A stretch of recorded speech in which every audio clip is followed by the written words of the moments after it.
நீ வேர் பிடித்து மண்ணை அணைத்து மேல் கிளையால் மேகத்தை தொட்டு இழது வெப்பம் நீ தரும் நிழல் சோர்வான வழிபோக்கன் இலை பாரும் இடம் இளநீர் துளிகள் உயிர்க்கு அமுதம் காற்றில் ஆடும் இலைகள் மனதுக்கு இசை ராகம்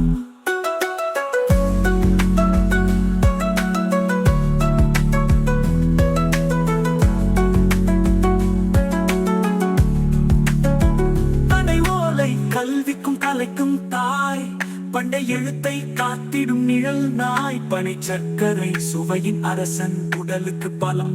ஆரோக்கியத்தின் வசந்தன் பனை கருவேலம் வீட்டின் கதவாய் குளிர் காற்றை அழைக்கும் பசுமை வண்ண ஆடை பனை மரம் ஒரே உடலில் 1000 பரிசு நிலத்துக்கும் மனிதனுக்கும் நித்திய நெரிசு